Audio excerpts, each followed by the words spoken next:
두 사건은 우리에게 이 고난주간을 어떻게 보내야 하는지를 잘 설명해 주고 있습니다.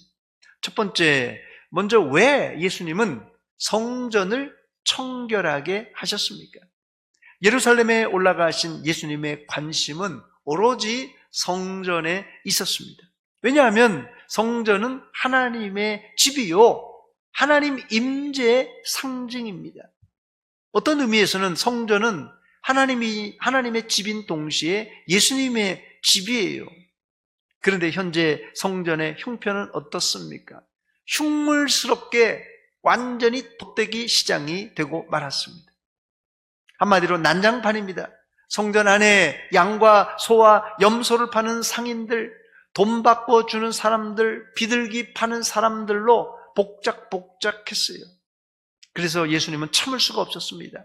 사실 예수님의 공생의 초반 사역에 보면 요한복음에 이 사역을 시작하면서 사실은 예루살렘에서 성전을 청결케 하신 사건이 나옵니다. 벌써 3년 전입니다. 그런데 3년이 지났지만 여전히 더러워 있었습니다. 예수님은 이번에도 가만히 볼 수 없었습니다. 그래서 예수님이 직접 상인들을 내쫓았습니다. 그러면서 뭐라고 말씀하십니까? 본문 13절 말씀 보니까 그들에게 이르시되 기록된 바 내 집은 기도하는 집이라 일컬음을 받으리라 하였거늘 너희가 강도의 소굴을 만드는도다 그랬어요. 그런데 예수님은 내 집은 기도하는 집이라고 하시면서 성전을 청결하게 한 것은 사실은요, 이사야 선지서에 이미 이 말씀이 기록되어 있습니다. 이사야 56장 7절 하반절에 보니까 이는 내 집이요, 이 이사야 선지자의 글입니다. 내 집이요 만민이 기도하는 집이라 일컬음이 될 것임이라 그랬어요. 즉 예수님의 청결 사건은 구약 이사야서를 완성하는 차원에서 행하신 자신이 메시아임을 증명하는 일이었습니다. 즉 이 말은 이사야 선지자 시대나 예수님 시대나 성전은 기능이 마비된 엉터리 성전이었다는 말입니다. 성전의 중요한 기능은 기도하는 집입니다. 제사 드리는 집입니다. 또 성전의 기능 중에 중요한 기능은 치유의 기능이 있습니다. 즉 성전에는 제사 드리고 기도하고 경배 드리고 병든 자 치료받고 죄 지은 자 영육간의 깨끗함을 받는 곳입니다. 그런데 예수님 당시 성전은 이 기능이 완전히 마비되고 말았습니다. 고난주간을 지나며 제일 먼저 해야 할 것이 우리들의 마음, 즉 성령의 전인 우리 마음을 청결하게 하고 이 기능이 회복돼야 될 것입니다. 여러분 심령이 무슨 색깔입니까? 시커먼, 털난 시커먼 그런 심장은 아닙니까? 양심에 털나면요, 이게 죄인지 이게 선한 건지 몰라요.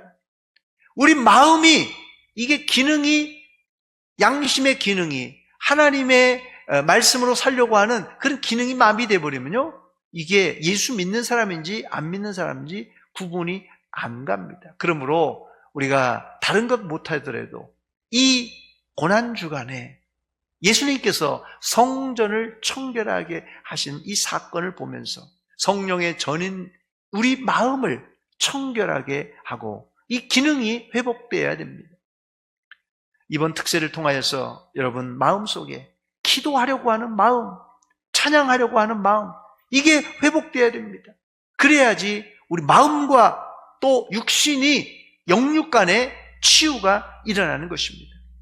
그러기 위해서는 우리 마음에 죄악의 찌꺼기를 이제 이걸 털어내야 됩니다. 죄악의 찌꺼기, 우리 혈관에도요, 이 찌꺼기가 끼어 있으면 뭐 조금 끼어 있을 땐 잘 모릅니다만은 이게 끼고 하다가는 이 뇌로 올라가는 혈관이 막혀버리면 이게 뭐 중풍이나 반신불수나 뭐 심지어는 급사할 수도 있습니다. 이런 끔찍한 일이 벌어지기 전에 우리가 알아서 우리 영혼의 찌꺼기를 제거해야 될 것입니다. 이 특세를 통하여서 여러분의 영혼의 찌꺼기와 마음의 찌꺼기를 다 제거하는 기회가 되시기를 축원합니다. 그런데 약도 한 번 먹어서 해결이 안 되듯이 우리 영혼도 깊숙한 죄악, 우리 인격에 숨어 있는 이 죄악, 이걸 갖다가 이게 회개가 터져 나와야 됩니다. 이거 안 나오면 그냥 눈 가리고 아웅식의 신앙생활을 할 수밖에 없습니다. 이 시간 깊이 생각하시고 영혼의 은밀한 부분까지도 대청소하는 특세가 되시기를 축원합니다. 그렇게만 되면 우리 안에 마비된 기능이 자동적으로 회복되어서 잘 돌아갈 것입니다. 우리 마음속에 주님을 사랑하고 싶은 마음이 불타오르게 되고 기도하고 싶은 마음이 간절해지고 말씀 보고 싶고 전도하고 싶고 봉사하는 마음이 회복되는 것입니다. 또 영육 간의 질병이 치료받습니다. 그런데 내가 회개한 것 같은데 기도할 마음이 안 나고, 회개한 것 같은데 전도할 마음이 안 나고, 회개한 것 같은데 봉사할 마음이 안 난다. 사실 이런 사람은 미안하지만 영혼 깊숙한 곳에서 이제 숨겨진 죄를 회개하지 못한 사람입니다. 우리가 진정한 회개를 했다면 마음이 청결해지고 그 마음 속에서 온전한 기능이 회복되면요, 사랑하고 싶고 말씀 보고 싶고 기도하고 싶고 그냥 교회 오고 싶고 봉사하고 싶은 그런 마음과 열정이 막 살아난다는 것이에요. 그래서 우리가 회개하고 나면요, 그냥 나 회개했으니까 다 됐다가 아니라 우리가 정결하게 되면 이게 우리의 변화된 모습이 나도 알고 남도 알고 사람들이 알 수 있게 드러나야 됩니다. 그냥 드러내려고 나 변했어 이게 아니라 그냥 이 내 안에서 변화된 모습이 내 얼굴에서 내 태도에서 말에서 이 변화된 모습이 나와야 돼요. 여러분, 이 고난주간에 그냥 지나가지 말고 그냥 매년 있는 고난주간이라 생각하지 마시고 여러분의 마비된 영적인 그 신앙이 회복되는 귀한 계기가 되시기를 축원합니다. 두 번째, 예수님이 하신 말씀이 무엇입니까? 다음 날입니다. 예루살렘에 근접해 있는 베다니에서 예수님은 주무시고 아침 일찍 일어나서 성 안으로 들어오시다가 시장하셔서 이제 무화과 나무에게 가까이 가서 열매가 있는가 이제 살펴봅니다. 자, 그런데 아무리 보아도 이파리만 무성했지 열매가 없는 겁니다. 그래서 예수님은 무화과 나무를 저주하십니다. 본문 19절입니다. 길가에서 한 무화과 나무를 보시고 그리로 가사 잎사귀밖에 아무것도 찾지 못하시고 나무에게 이르시되 이제부터 영원토록 네가 열매를 맺지 못하리라 하시니 무화과 나무가 곧 마른지라. 성경에서 포도나무와 무화과 나무는 이스라엘을 비유합니다. 이스라엘의 현재 상황은 잎사귀만 무성한 상황이란 뜻이에요. 이 말씀은 구약 예레미야 8장 13절에 눈물의 선지자가 예언한 내용입니다. 여호와의 말씀이니라 내가 그들을 진멸하니 포도나무에 포도가 없을 것이며 포도나무에 무화과 나무에 무화과가 없을 것이며 그 잎사귀가 마를 것이라 내가 그들에게 준 것이 없어지리라 그랬어요. 이 구절을 보더라도 예수님의 공생의 사역은 구약 선지자들의 예언을 완성하신 것입니다. 특히 이파리는 무성하지만 열매가 없는 무화과 나무는 당시 종교적인 외형은 거창한데 열매 없고 실속 없는 신앙생활을 적나라하게 보여주고 있습니다. 그런데도 종교 지도자들은 자기가 스스로 잘 믿는 줄 착각했습니다. 예수님은 이런 사람들에게 열매 없는 자들이라고 책망하셨는데 그럼에도 바리새인들은 뻔뻔했습니다. 자신들은 일회에 2번씩 금식하고 또 소득의 11조를 드리고 종교적인 열심을 가지고 있다고 자부하면서 하나님 앞에 오히려 당당하게 의시됐습니다.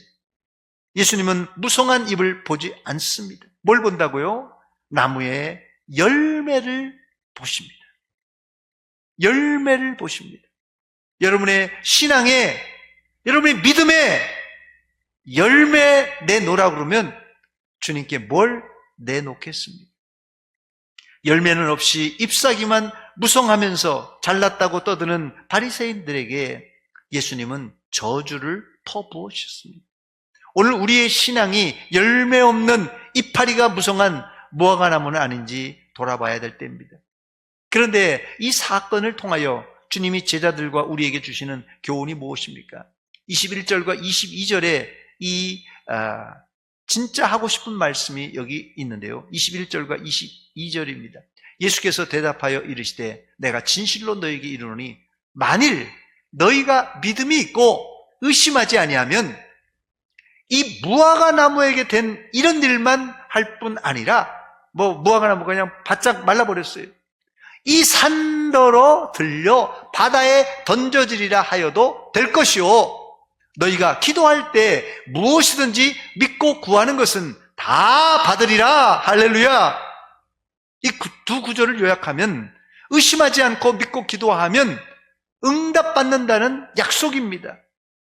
이 말씀을 하신 시점이 중요한데요. 이제 예수님은 이 말씀을 하시고 사흘 후면 십자가에 달려 돌아가십니다. 즉 예수님은 제자들에게 믿음의 필살기 들어보셨어요? 믿음의 필살기를 제자들에게 주고 하늘나라로 가시려고 신앙생활의 비법을 전수해 주신 것입니다. 문제는 제자들은 예수님이 이 말씀을 왜 하는지 아직도 깨닫지 못했습니다. 이 말씀이 오늘 우리에게 주는 교훈이 무엇입니까? 고난주간 특세에 기도하여 능력받고 기도하여 응답받자는 것이에요. 근데 여기 한 가지 조건이 붙어 있는데 무엇이든지 믿고 구해야 한다는 뜻입니다. 기도 응답의 비밀은 믿고 구하는 데 있습니다. 믿음 없이 아무리 부르짖어도 소용없습니다. 오늘 이 새벽에도 믿음으로 부르짖으시기 바랍니다. 반드시 믿음으로 부르짖는 기도에 응답 주실 줄 믿습니다. 말씀을 맺습니다. 예수님은 유월절을 앞두고 예루살렘에 올라가셔서 제일 먼저 성전을 청결하게 하셨는데 이것은 이사야 선지자의 예언을 성취하는 동시에 비유적으로는 성령의 전인 우리 마음을 청결하게 하라는 사인입니다. 본격적으로 고난주간을 시작하면서 우리 마음속에 깊숙이 박혀있는 죄악을 우리가 캐내야 됩니다. 교만을 캐내고 나태를 캐내고 음란을 캐내야 됩니다. 죄를 그대로 두고 아무리 기도해도 소용없습니다. 마음을 청결하게 회개하시고 믿고 기도할 때 확실한 응답이 여러분에게 임할 줄 믿습니다. 더 나아가 우리는 회개만 해서는 성숙한 그리스도인이 될 수가 없습니다. 정결한 마음에 이제는 속 시끄러운 짐승 소리, 장사하는 소리는 걷어내고 마음에 구원의 감격이 넘치는 찬송과 기쁨과 감사와 감격으로 충만해야 됩니다. 내 마음에 입술에 찬송이, 감사가, 기쁨이 없다면 기도함으로 감격과 기쁨과 감사가 회복되는 시간이 되시기를 바랍니다. 이로 인해서 결과적으로는요, 우리 영육 간의 치유의 역사를 체험하게 됩니다. 끝으로 혹시 내 신앙은 잎사귀만 무성한 무화과 나무는 아닌가 점검해보고 실한 열매를 맺는 성도들이 되시기를 축원합니다.